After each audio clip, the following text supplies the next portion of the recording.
All right, friends, I have one goal and one goal only, and that is to help you find the perfect gift for your bookish friend. I've broken this down by 3 price categories: $0 to $25, $25 to $75, and $75 to as much as you want to spend. And here's my promise to you. These are all gifts that either I already own, that I've gifted to people who I care about, or that have been on my personal wish list for a long time. I'm not going to suggest anything that I don't personally believe in or that I wouldn't give to anyone else. And my hope with this video is that you'll get a couple of different really good ideas. And even if it's not these specific gifts, that it will stir something in your brain that will unlock and go, oh, now I have an idea of what I can get them. And because gift giving is literally my primary love language, stick around to the very end, because what I've done is I've created little bundle ideas that if you have a particular type of person you're giving for, I've kind of packaged things all together to give you some gift bundle inspiration. I've also included all the links to the products down below in the comments section. And most of these items can be found at multiple retailers, both in the States and in the UK. Now, for any item that I don't tangibly have with me to show off in the video, I'm going to put a little picture of it or a little video, because I want you to be able to at least see and get an idea of these different gifts. I've got my notes in front of me and products all around me, so let's dig into our first section, that $5 to $25 range, which I call little luxuries. And the first item up is an item that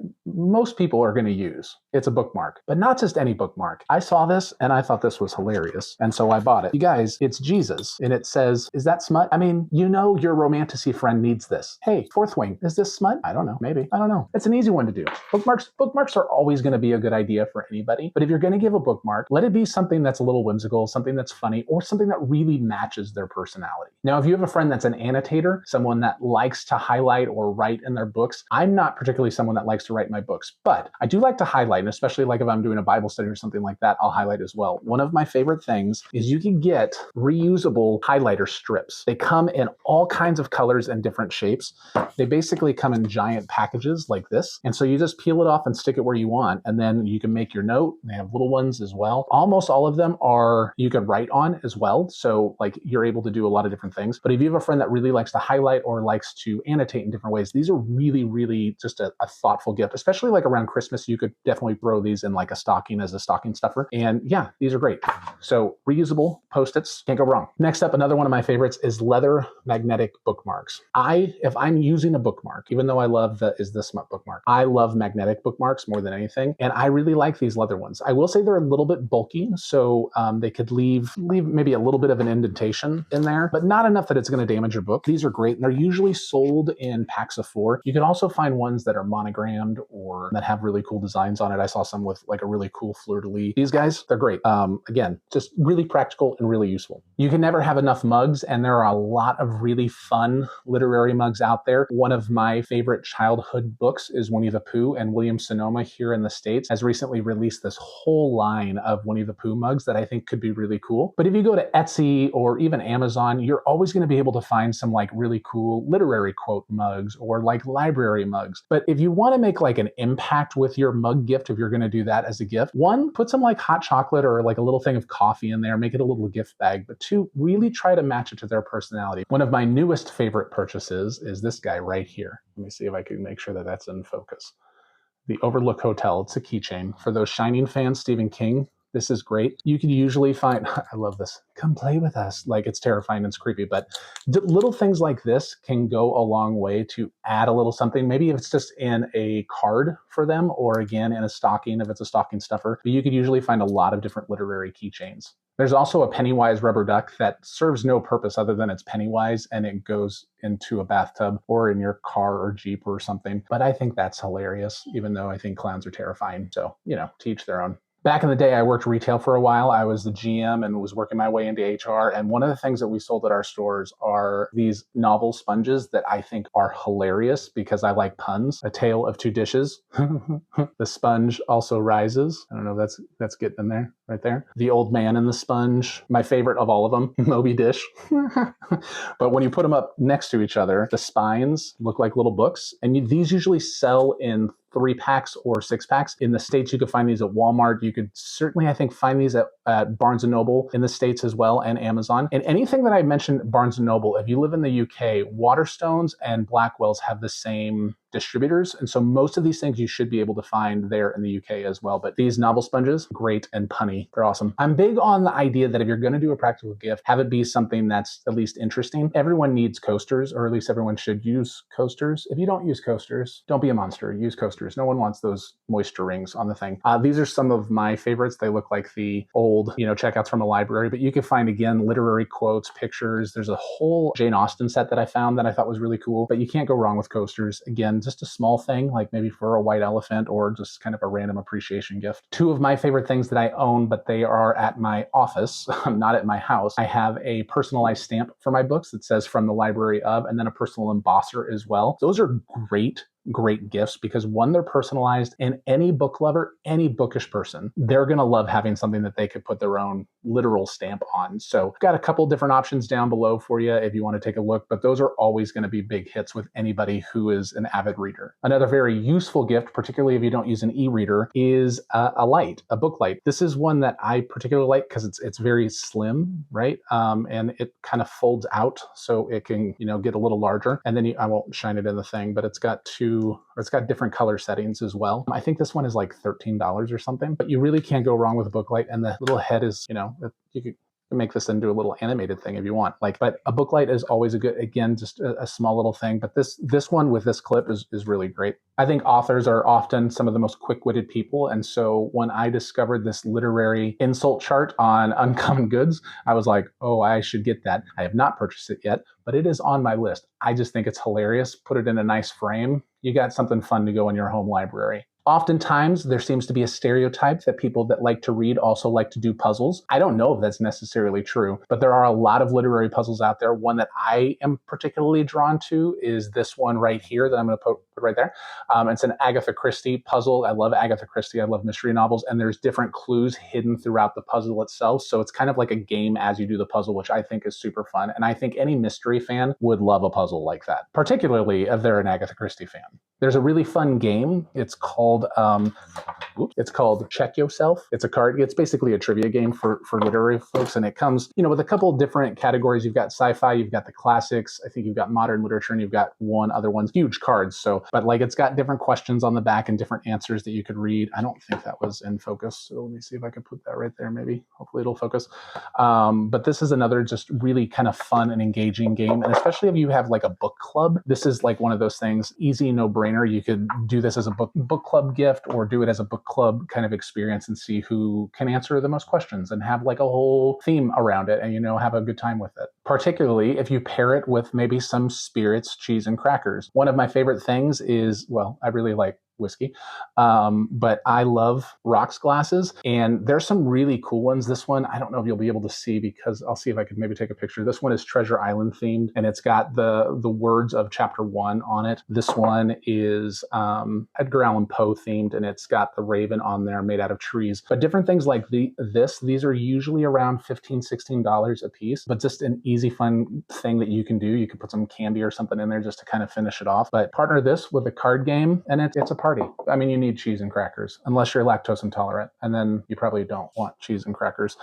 One of the other things that I really like, because I don't write in books, and I didn't mention this, are these little book arrows. These are also magnetic. These are great. You could point it to like a line you wanted to remember, or if you're using it like as a way to remember what chapter you're on, anything like that. But the book arrows, you can get these, I think you get like a pack of 40 for $9. So you could split it up amongst like multiple gifts if you were doing like a little gift bag or multiple gift bags. But those magnetic bookmarks, they're great. They're the best. They're just the best. And then finally, a couple of books for bookish people. And I'm not going to do many books at all in this, but I did want to do two because they're entertaining themed. The first is a pretty popular cocktail book called Tequila, Mockingbird. All the cocktails in here are literary themed. They actually just released a second book, I think last year. I don't have that one yet. It's just super fun. Like if you have someone that has like a home bar, again, have a party. And the other one is the Book Lover's Cookbook. Now, there's a lot of cookbooks that you can get. This one is pretty fun.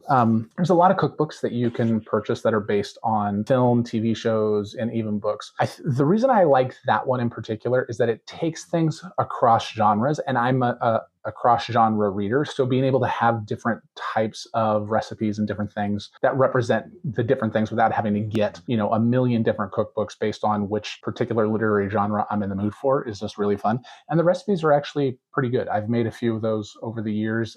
This is actually my second copy of this. I've given that cookbook to several people over the years, and it's just fun. And the recipes are really easy to follow. Like, they're not super hard. So if someone's not like a professional cook or chef, like, they're going to be able to follow those recipes pretty easily. All right, on to our second category, $25 to $75. And I don't have many of the items for this one, unfortunately, which is a bit of a bummer because these have usually been gifts that I've given to people, or some of them are currently in my daughter's room and she's sleeping and she would, she's 18 and you don't wake an 18-year-old. That's just asking for trouble.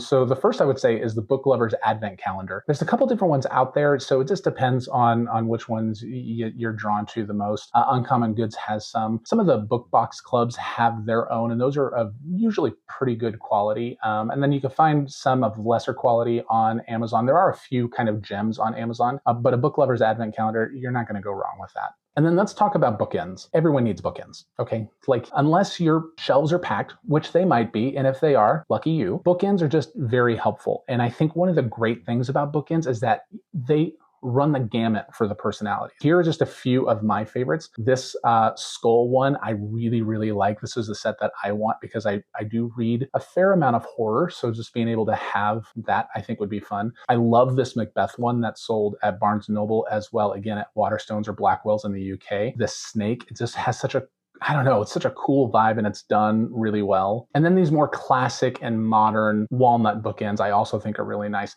But again, you can find Lord of the Rings bookends, Harry Potter bookends. You could find Stephen King bookends. I actually saw some that it's the Shining Hotel split in half. Quality didn't look that great. Otherwise, I would probably own it by now. There's an Edgar Allan Poe one. There's a Pride and Prejudice one that I found that looked really, really great that I actually have an eye on for someone in my life for Christmas this year. They even have some Lego ones, which I think are awesome because I love Lego, clearly, which, hold that thought, Lego's coming up. Maybe you want some jewelry for a gift, but you don't want something that's, diamonds and pearls, something that's going to be expensive. This Literary Women necklace, I think, is great. The charm is really charming, but it's not super chonky or anything like that, but it's, it's still pretty. Book nooks have grown in popularity, and book nooks can go a lot of different directions. Sometimes they're so overdone and so complicated that I don't think it would be a very fun experience. But there are some, like this one, that I think are really kind of great, and they have some built-in LED lights, so it gives, some different dimension. Most people I know that have any kind of home library, they all talk about wanting a book nook, at least one. And again, you could find some that are fantasy themed, horror themed, literary fiction themed,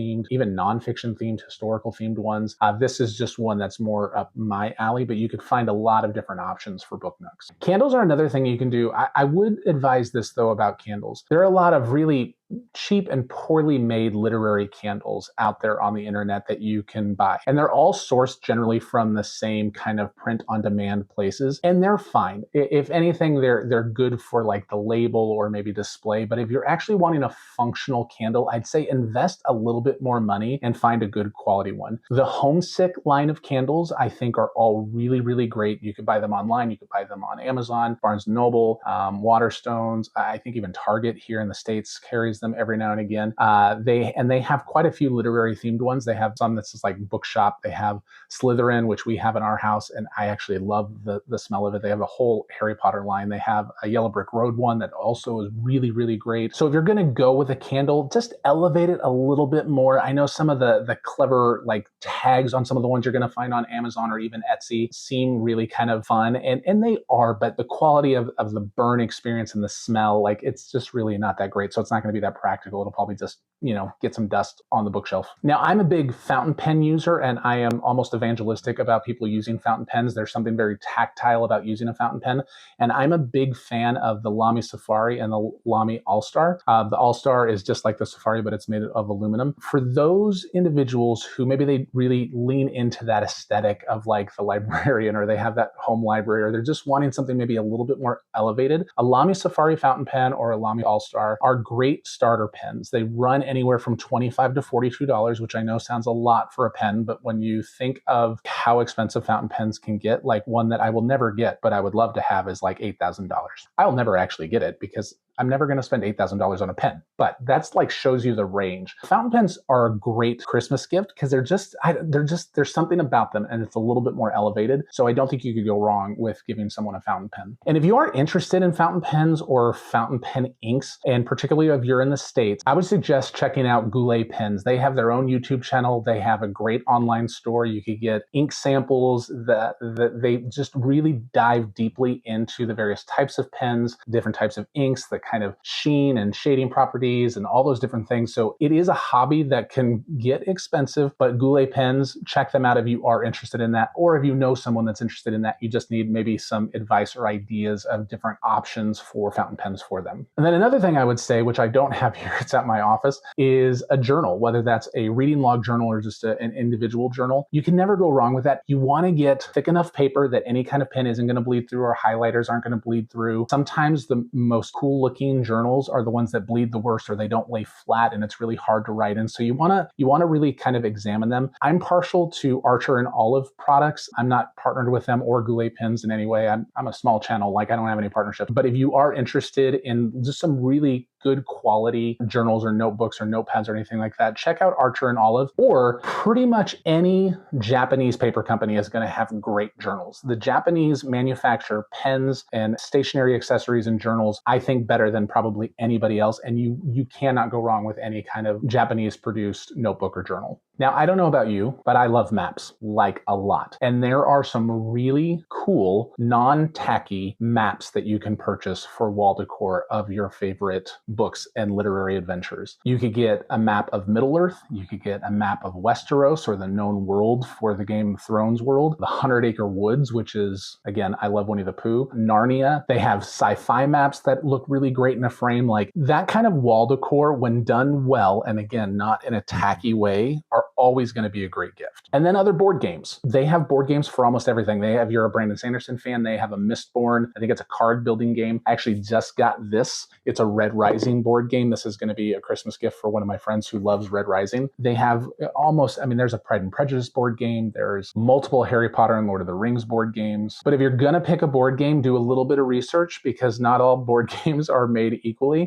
You want to check the ratings, just, similarly to how we do with books, because if they don't have a good, satisfying play aspect to it, it's just essentially a marketing pitch at that point to make some money off the name of, a standing property. I will say, though, that if you have anyone in your life who is a sci-fi fan, odds are they've read Red Rising, odds are they loved Red Rising. You're not going to go wrong with the Red Rising board game. And from what I understand, it plays very well and it's very fun. I myself haven't played it because that's for somebody else, but you could definitely have a good time with those higher end, higher cost board games. And then finally in this section is something that's unique to me that a friend of mine just showed me their kit that they got from Etsy. And it's a bookbinding kit where you can take your soft covers and make them into a hardcover, and you could kind of learn that art and that skill. And obviously there's going to be a learning curve. And I just think that is the coolest thing in the world. I'm in the process of writing a book for my daughter as a gift, and I want to make it a hardcover thing. And so I'm planning to get that bookbinding kit so that I can do that and have the whole thing be homemade. So if you have someone that's maybe a little bit more crafty, or someone that really likes to do things and make things with their hands, I think a bookbinding kit would be a fantastic gift that I don't think anybody would be upset about getting.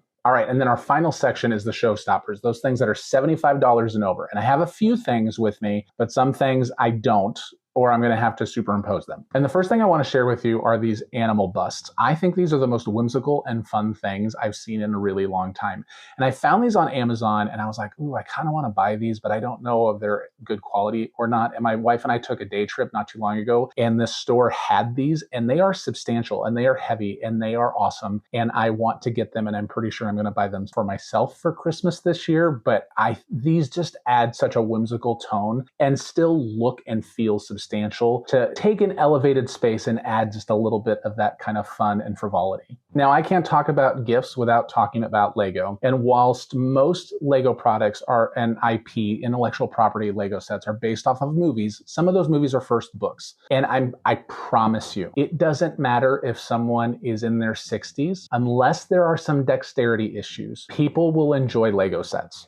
I promise you, more and more adults are rediscovering the joy of just putting something together. together. And one of the best things about Lego is that when the world is so chaotic, there is something so zen about just following instructions and getting that instant satisfaction of putting the correct piece in the right place and watching the project grow. So I have a few Lego sets that I would suggest for you. First, Lego this year has released several different book nooks. One is a Harry Potter Hogwarts Express, one is a Sherlock Holmes, and one is a Balrog from Lord of the Rings. And these can function as a display, as a book nook, and I think one of them, I know the Hogwarts Express one, can even function as bookends. You can't go wrong with that. But if you're wanting something maybe a little bit more substantial, I would definitely suggest this Hogwarts and Grounds Lego set.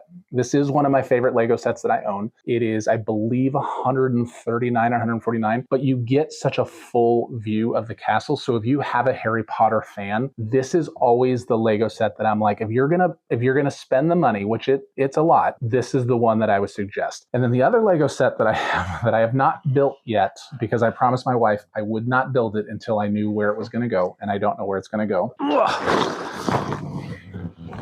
Is the Rivendell set. It's huge, but it's amazing. So for the Lord of the Rings fans, there are all kinds of Lego sets that you can dig into. But again, I promise you, you can't go wrong. Lego also has some brickhead sets, which are only $9.99 or $19.99 or $24.99 of different characters from those movies, Harry Potter, Lord of the Rings. That could also be a cheaper gift if you wanted to get a Lego gift. One of my favorite purchases that we've made recently is this space-saving kind of mid-century modern 360 rotating bookshelf. We're redoing a room in our house to be kind of a home library lounge, and we didn't want to necessarily take up a ton of space with a lot of bookshelves, even though I could definitely fill them. This one has such a small footprint and fits, I think, almost 100 books on it. And they have different sizes, but I think this is a great option if someone is looking to kind of build a home library, but maybe they don't have enough space. I can't very well do a gifts for bookish thing without talking about e-readers. Kindles are by far the most popular, and most of my friends who have e-readers have Kindles, and you could definitely do the Paperwhite. That's consistently the best. You're kind of stuck in Amazon's ecosystem if you use a Kindle, which that,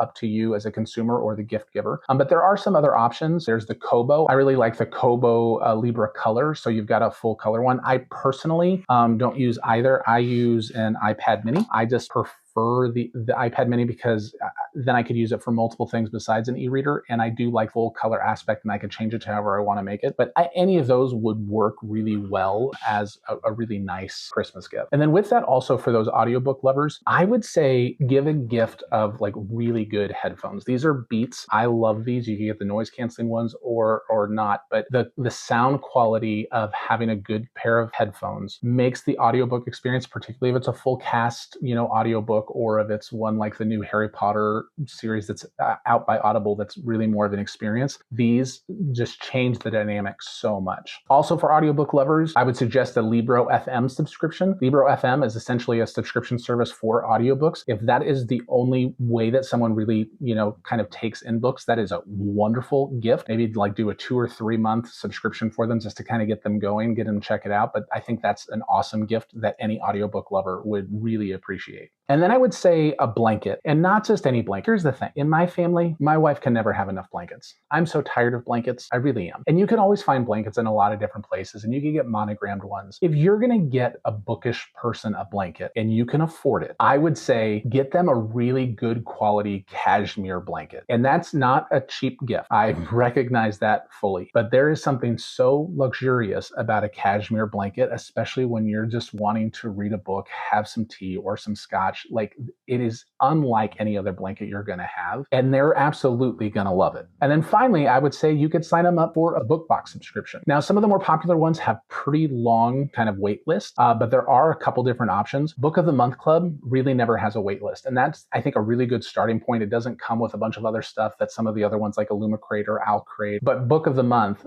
you get a choice. It's always consistent, and they're always taking signups. But a book club subscription is also going to be a really, really nice gift for any kind of bookish person. All right, before we end, I promised that I'd give you some bookish themed bundles, and so that's what I'm going to do. For the person in your life who wishes they lived in Middle-earth, I would suggest getting either the Lego Balrog Book Nook or the Middle-earth map, plus some Lord of the Rings socks, and maybe a nice set of Lord of the Rings playing cards. For the annotation station friend or family member of yours, I would definitely suggest a Lamy Safari fountain pen, the highlighter postage strips, magnetic book arrows, and definitely a personalized embosser, or the stamp, but I am partial to the embosser. For the cozy corner reader, I would say get them a mug, a good quality candle, a fun Is This Smut bookmark or another kind of bookmark, and the book light. For the literary entertainer, that person who turns book clubs into dinner parties, I would say get them the Tequila Mockingbird cocktail book or the Book Lover's Cookbook, a literary rocks glass, and the Check Yourself trivia game. For the ones that love horror and that want to live in Castle Rock, I would say get them the Skull bookends, the Overlook Hotel keychain, some fun pen and pencils that are horror themed that you could find almost anywhere, and a bookmark specifically with Pennywise the Clown looking like it's going to devour them, to keep them reading. For the grown-up kid in your life, I would say get them any Lego set that makes sense for their personality, a punny pack of sponges, and a literary trivia book. And I'm going to put all those bundle ideas down in the description as well, plus a few others that I didn't have time to mention. So those are my suggestions for you that I honestly think anybody who received any one of those or any kind of combination of those gifts will absolutely love. Now, I want to hear from you. What are some of your favorite bookish gifts that you've received that aren't books? Put it down in the comments below. And what other bookish gifts do you think should be on this list that other people can get for their friends and loved ones? Put that down below as well.